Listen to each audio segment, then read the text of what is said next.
Hello, thank you for joining me in my studio. This is Colleen with Designs of Value Art. And today I'm going to give you some tips and tricks on how to handle your colors a little bit better as you're painting. What I've done is I've gone ahead and I've made a chart. This has the color, the pure color up here in the top left hand corner of this chart. And then you're gonna watch me do this. We're gonna have values, and the values, I should put light values on there because that's what this is going to end up being, is this plus white, or how we create light. So light values. And then down here I have a question: how does it react to, and then I have black, yellow ochre, golden ochre, burnt sienna, and burnt umber. And what's nice about a little chart like this is I do keep this right at my desk, and I can take this and put it right in my folder, keep it right at my desk, and I know exactly what colors I want to use.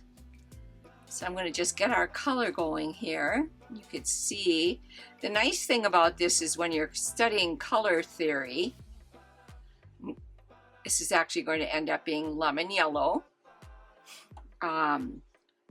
If you're going to be painting something that has yellow petals, let's say for example a yellow rose, is black going to be the choice that I want to darken it? Is yellow ochre?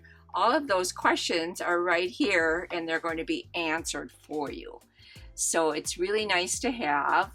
This is just done in pencil. It's not something that has to be permanent, but it just helps when you're deciding on what colors you want on your palette. What is it going to do with these other interactions? So what I'm going to do is we're going to start with the burnt umber. We're going to start with the lemon yellow on the left hand side.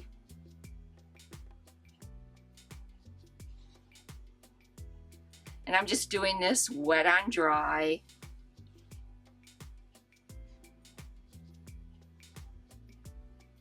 Just filling in my square, and this is burnt umber, so I'm just going to grab that from my palette. Add some water to it.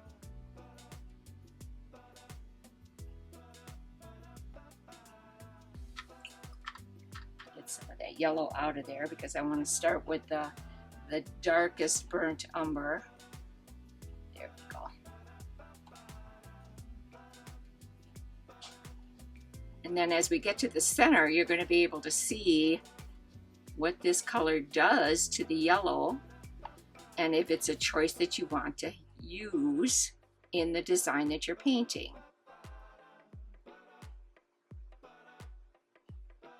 So it works out really well. And that's one of the ways I teach color theory.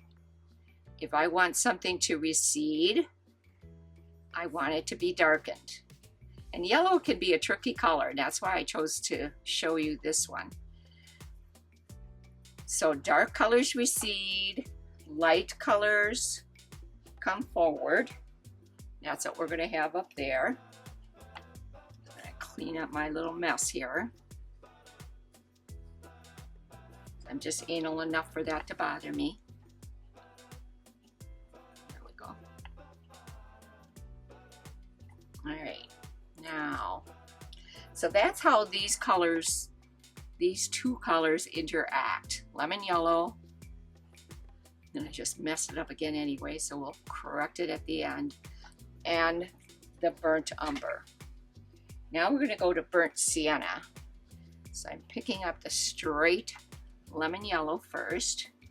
Such a pretty color. It's so vibrant, and it just lightens up some of those yellows like they need it.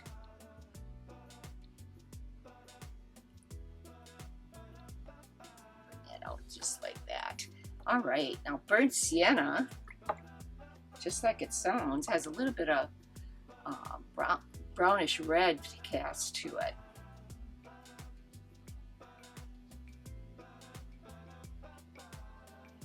Just making sure I get just the solid burnt sienna for this end, so we know what color we're dealing with. See how pretty? It's almost a burnished brown, which I just love. And it is a nice accent to the yellow. It does darken it nice, if that's what you're looking for. And I'm just going to turn this so I can get it a little bit easier.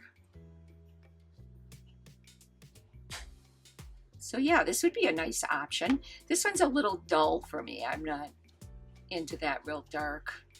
Although if something in the center needed a real dark, then I guess I could use the burnt umber. All right, so I'm going to clean my brush again. Pick up my yellow. This one's going to be the golden ochre. Very pretty color. It's really got some nice tones to it. I use golden ochre quite a bit.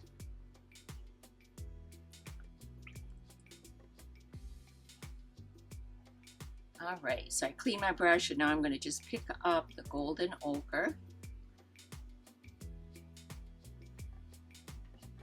And what it is it's a lighter value of the burnt sienna. See how pretty that is? It's a little more yellow too. That's why it's called golden. So this would have a lot of good uses with a rose, for example, that's yellow. You got some nice shading with this one that you could do. You could actually put all your shadows in with this. All right. So now we're going to go just to the yellow ochre.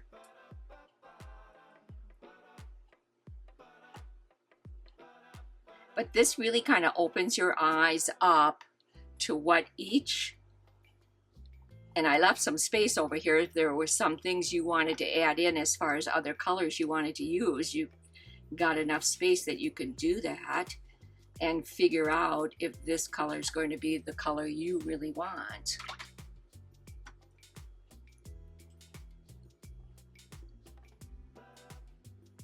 You don't have to go back in and play with it. You could just study these cards or pull them out and you'll have them. This one's a little bit yellow or lighter than the golden ochre. It's just the yellow ochre.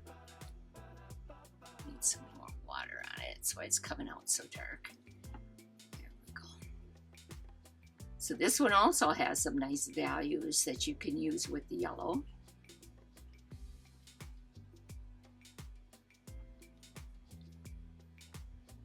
And we're going to go to black next. And I'm just looking to see if I even have any black on my palette, but we can make some. Not a big deal.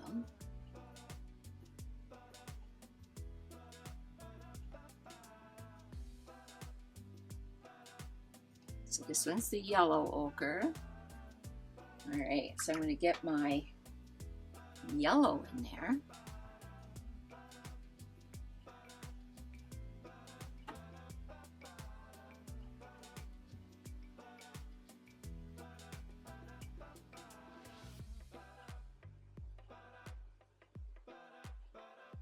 So there we go. Now, I just dropped my baby cloth. There we go. Get a new one out. So, what you want to do to create black is you can take your mixing brush. There it is. I knew it was out here somewhere. Clean it out so you don't pick up any dirty colors. I'm going to add just a little bit of water on my palette. Ultramarine blue, which is just a beautiful color. Just love this color. Use it a lot. And burnt umber. Now if it leans a little bit too blue, add more burnt umber. If it leans a little bit more too umberishy, then add a little bit more blue. And you can test this on a piece of scrap paper. It's not too bad. I think that looks pretty neutral between those two. So you might want to just write that down, that you can use burnt umber and ultramarine blue to create black if you don't have one out. All right, we got our yellow on there. Let's pick up some of our black. It's kind of a light gray because I got a lot of water in it, but that's okay. This will work.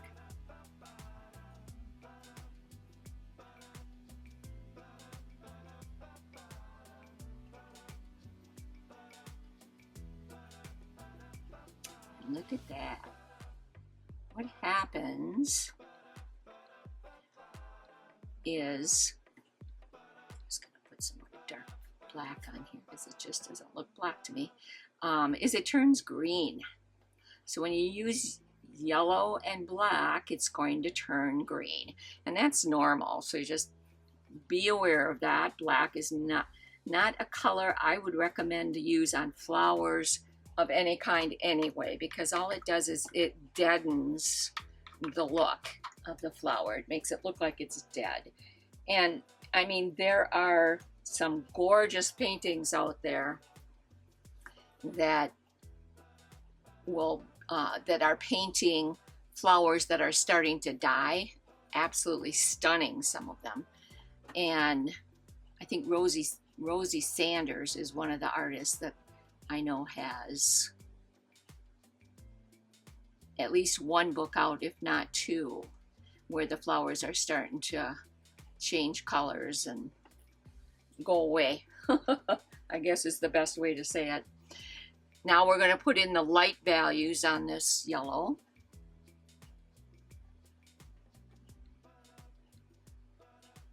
And how do we create light in watercolors? We add water. And by adding the water, what you're doing then is lightening the value. And you can go almost to white, of course. You can do that with any color. But this is just invaluable. You're looking at a painting and I really, really, really want that petal to go back. It's just too forward in the design. In other words, it's probably too light and you need to darken it. What can I use to darken that yellow petal to make it look correct? And this little card is going to tell you what you want to use. So it's invaluable. I would recommend, I mean, everybody has their favorite colors. Alizarin Crimson is one of mine. Oh, Opera Rose is another one. And I use them a lot in my paintings, but there's times I think to myself, all right, if I add this color to it, what is it? How is it going to react? How is Opera Rose going to react if I add Alizarin Crimson to it, or if I add Burnt Umber to it? So it's just a really good, valuable tool for you to have, and it's going to make you more aware of your colors and what they do with each value that you're adding to it and how they do react. So it really is a helpful tool. And again, I just keep them right in my little file thing there for my desk, and I have them whenever I'm choosing my colors. So I hope that was a good idea for you. I know it's been invaluable for me to just pull out my card and use it and go from there. So thank you so much for watching today.